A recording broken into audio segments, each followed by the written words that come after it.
Okay, we've studied supply, we've studied demand, and we've seen how markets offer a good understanding of how equilibrium prices and equilibrium quantities are determined. Sometimes, however, these prices are not what society would like. Sometimes we'd like to impose price controls to resolve issues with a market equilibrium price that is not socially acceptable, for example. A good example could be maybe we'd like to have price controls on rent. We believe that society wants to keep the price of an apartment down so that low-income families can afford an apartment. Or maybe we want to keep prices high. Maybe farmers are not getting a good price for their product, and so we want to make sure the prices don't fall too much. This is what's called a price control. And what we'll do in this short video is look at price controls and also look at the cost of these price controls and why there's a cost of not going to an equilibrium determined by the market. So if we don't let the market play out, there is a social cost to any price control. And what is that? We'll see that in this video. So first off, there are two types of price controls that exist. There are price ceilings, and a price ceiling is basically a maximum price that can be obtained. As prices rise, it can only go so high. And price floors exist to keep prices from dropping too low. So if we consider this market here in this example, imagine we're at price PE, and we have an equilibrium price which is currently here, and we're currently at our equilibrium quantity and price PE and QE. Now, imagine we want to put a price ceiling into place. We could put a price ceiling into place here, for example, P1. We could say, oh, we don't want prices to be any higher than P1. Well, prices would, in this market, if prices were lower than PE, they would rise, we know this, until they obtained this equilibrium price. But there's no reason for them to rise any further. So if we put a price ceiling here at P1, well, we know that prices will rise and rise and rise until they get to this equilibrium point, but there's no reason for them to go above this. So a price ceiling here at P1 is actually ineffective. It won't work. However, if we put a price ceiling here at P2, say we don't want prices to go above this level, the market price is above that, so we're constraining prices from getting up to. So if we can imagine prices are rising and rising and rising, and they stop at this ceiling.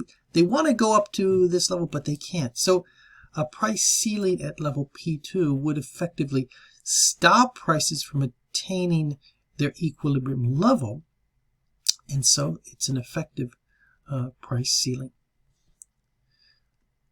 A price floor is the exact opposite. A price floor, here, if prices are trying to fall downwards, imagine PE again is the price, and prices are moving down. We can stick a price floor down here. We can say, oh, it can't go any lower than P2, but as prices decrease, they'll stop at the equilibrium. So a price floor of P2 is ineffective. But if we tell everybody, hey, look, the lowest prices can be as P1, this will stop prices from achieving their equilibrium value, which is here at PE. So this would be an effective price floor. So to understand the impact of price floors and price ceilings, we have to first understand what we mean by consumer surplus, producer surplus, social surplus, and deadweight loss. So first off, the definitions, and I'll provide you with a graphic understanding of what this is. So first we need to understand consumer surplus, producer surplus. Consumer surplus is the amount that individuals would have been willing to pay minus the amount they actually paid. Remember that in a market, when you go to McDonald's, for example, you go to McDonald's and there's a price of a Big Mac. You may have been ready to pay more, maybe you were really, really hungry, but you pay the price that everybody pays for the Big Mac. And so you get some sort of a benefit from the fact that you pay less than you were ready to pay.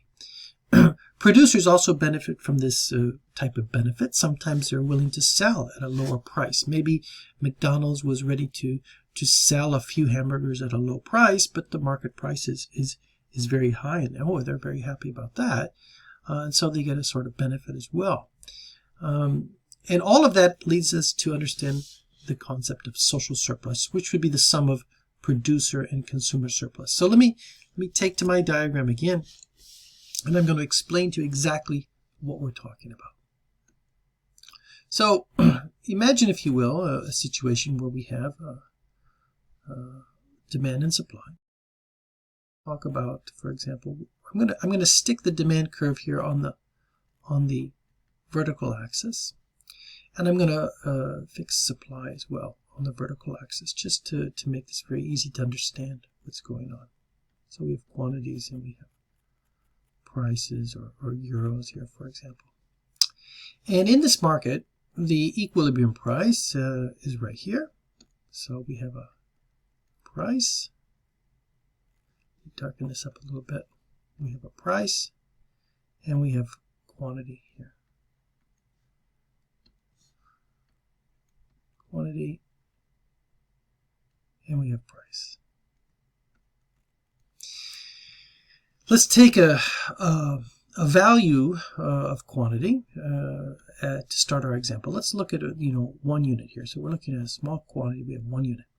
Now, the consumer for this first unit, if we ask how much was the consumer ready to pay for that first unit, well, they're ready to pay a price up here. However, the market price is down here. So here we have a case where the consumer is ready to pay a price very high. The equilibrium price that they will pay for this first unit is actually much lower. And so they have this as a benefit. This is a sort of what we'll call consumer surplus. So consumer surplus. Because in a market, there's only one price for goods and services. And if I buy just 1 unit, I was ready to pay a lot, but I pay the market price. So I get a benefit. And if I added 1 more unit, so we had 2 units here, well, I was ready to pay a very high price, but I pay a smaller price. So again, I have some sort of a benefit here. If I buy 3 units, my third unit, I was ready to pay per unit here.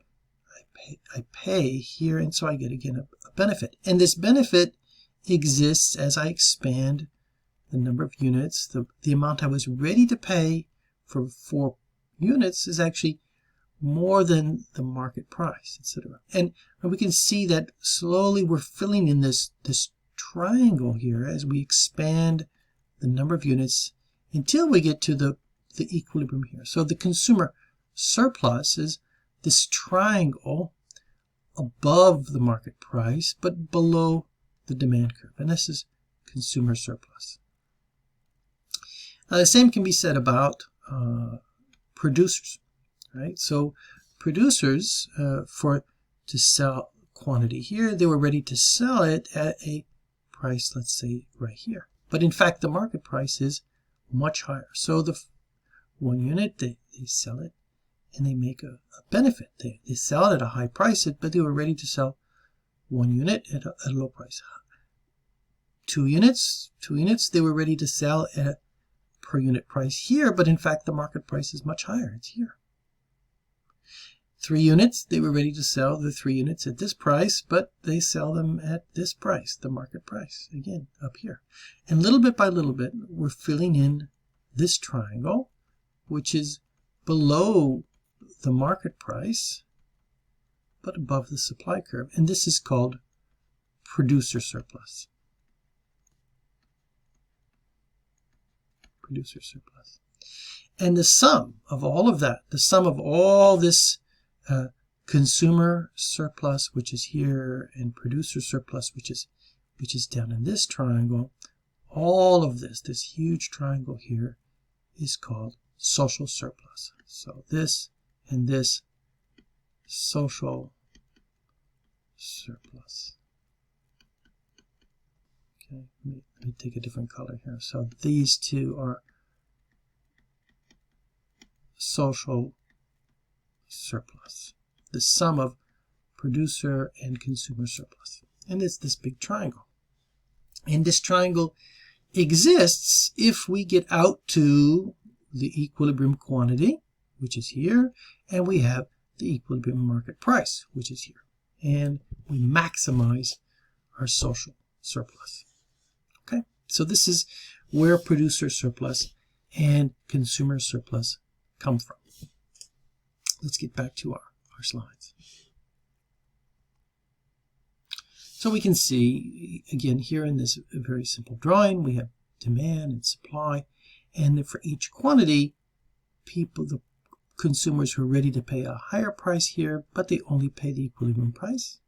Producers were willing to accept the lower price, but they receive the equilibrium price. So we have this sum of consumer and producer surplus, which is social surplus, in a market equilibrium. So now we understand what producer surplus and consumer surplus is. What happens to producer and consumer surplus when we impose a price floor?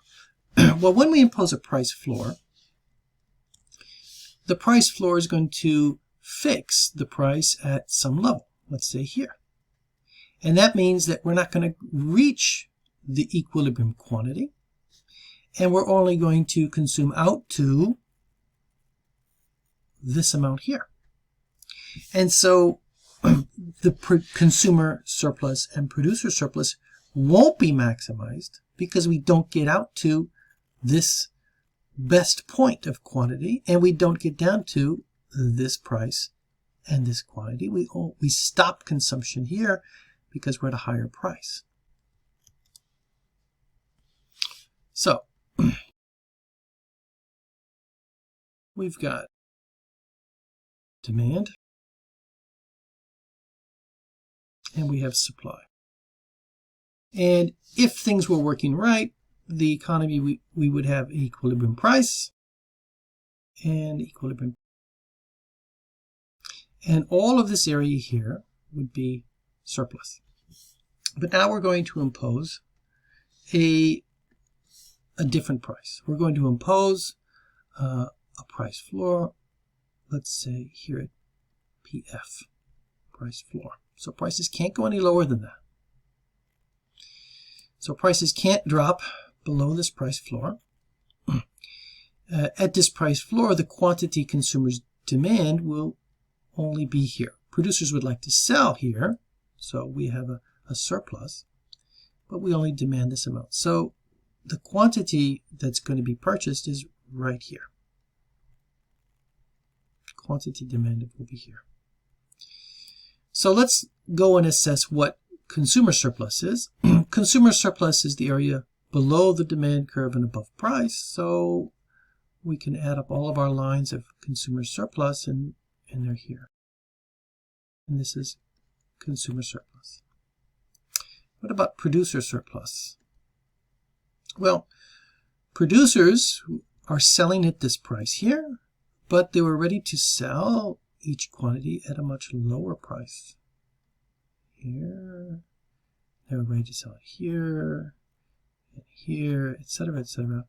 And we can see that producer surplus is now all of this area underneath the price and above supply.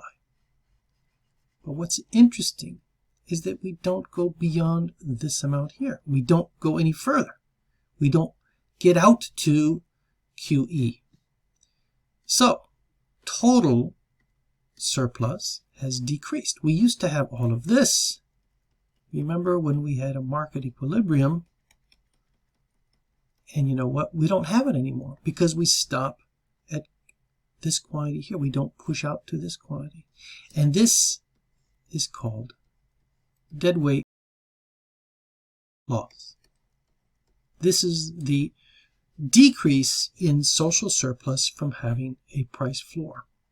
We don't achieve equilibrium, and so we don't maximize total surplus. Consumer surplus is here, producer surplus is here, but we no longer have this. This is what we had in a market equilibrium situation. So, what are the inefficiencies from a price floor? The total surplus, social surplus with no price floor, was A, B, C, D, and E. We're now purchasing QA at P-min. The consumer surplus now is just this area A. Producer surplus is areas B and D, and C and E represent deadweight loss. Or a price ceiling. Price ceiling would be the exact same story, but in the exact opposite sense. We would have inefficiencies again of BE, and I'll show you again on the diagram. Let's draw our equilibrium. And demand plot. Again, the equilibrium price would be here, and equilibrium quantity would be about here. Now let's put a price ceiling into place. So prices can't rise above, let's say, this amount here. So we've got a situation where suppliers would like to sell this amount, consumers would like to buy this amount. Here we have excess demand, or a shortage. And we'd like to have prices go up, but they can't because we fixed this as a price ceiling. So consumers want to buy here, but producers only sell out to here. So we're not going to go any further. This is the maximum that's going to be exchanged in the marketplace right here. And we're going to have now a price that's here. This is my price ceiling. So what's consumer surplus? Consumer surplus is again the area below the demand curve and above price. But with this price ceiling, then we have total consumer surplus, find here. And producer surplus is the area below the price and above supply. It's going to be here. And just like the price floor, the price ceiling will result in deadweight loss. We don't get any of this. We lose it. That's the cost, the social cost of having a price ceiling. That's the deadweight loss. So in this short video, we've discussed what a price floor is. We've seen what a price ceiling is. We've learned about consumer and producer surplus. We've learned about social surplus. And we've seen the social cost of imposing price floors and price ceilings, namely in the form of deadweight loss or lost social surplus.